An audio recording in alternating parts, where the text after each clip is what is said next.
understand. I asked him if he could put it off, if it were possible to do so. That's the question he evaded. It was plain to me just the same he could postpone it if he wanted to. But for some reason, he was unwilling. He was definite enough about that. Mm-hmm. And I believe I know what that reason is. Well, I certainly don't. It's hard to understand why he'd be so stubborn.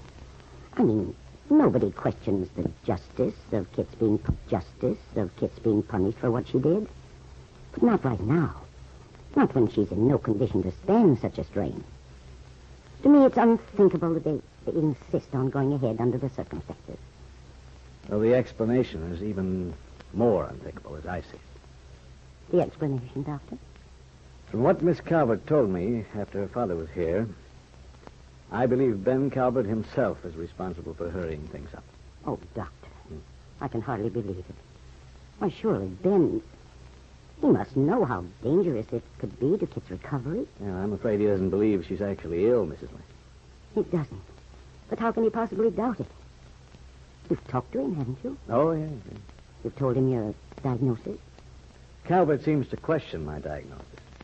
He even hinted that I might be in collusion with Miss Calvert's uncle. Oh, for goodness sake. He as much as told me he thought his daughter was simply shamming in order to avoid trial. Yes. Ben Calvert may end up by destroying his daughter after all. But not if I can help it. She's so close to recovery, Mrs. Lane. Randy says she's like a different person. Yes, that's right. Well, Mrs. Lane, it was really in regard to your son that I asked you to come over here today. Uh-huh. As you say, he's taken Miss Calvert's case very much to heart. Indeed he has. But I wonder if he understands what's happened since the incident with her father the other day. I mean, I'm not sure he's aware what this change in Miss Calvert implies, so far as he is concerned. Mm-hmm. Perhaps I don't understand, Doctor. All I know is that Randy's developed a very sincere feeling of friendship and protectiveness toward Kit. Oh, that's true. But on Miss Calvert's side, well, from an emotional standpoint, the picture's quite different. Emotional standpoint? Yes, you see, Mrs. Lane, the original feeling Miss Calvert had for your son, that is, when they were children, was one of affectionate dependence. Yes, so I understood. But the difference now is that Miss Calvert is an adult with an adult's emotional makeup. A woman's emotional desires and responses. And? Well, in other words, your son represents much more to her now. A great deal more than a protector or a friend. She's become deeply attached to him.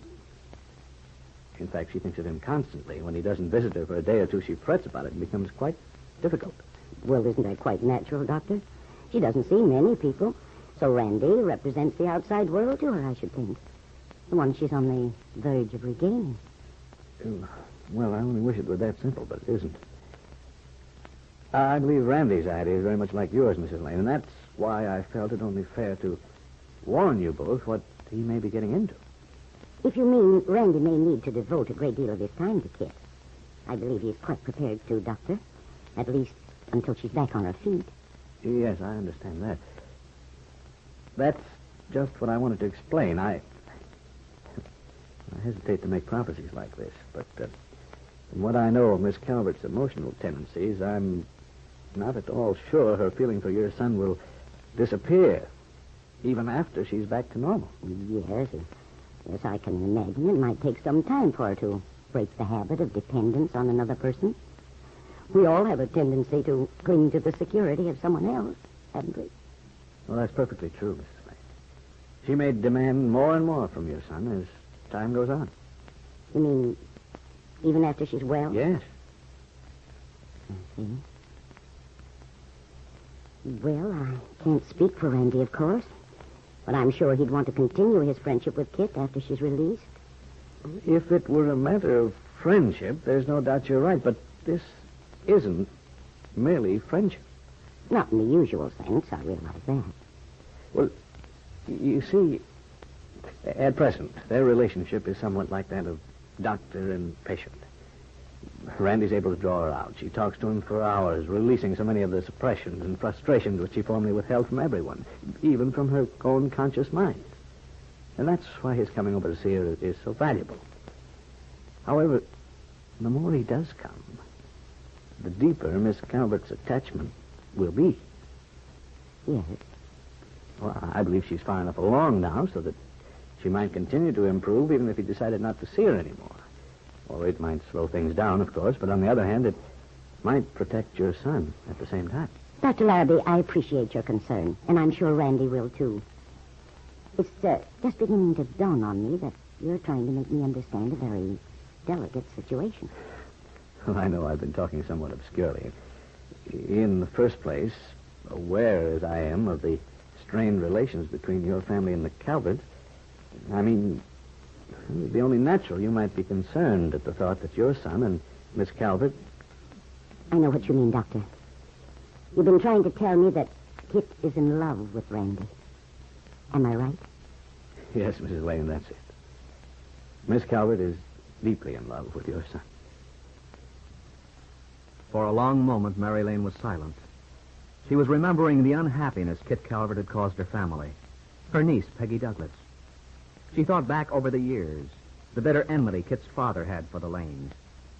And now, Ben's daughter was deeply in love with Aunt Mary's son.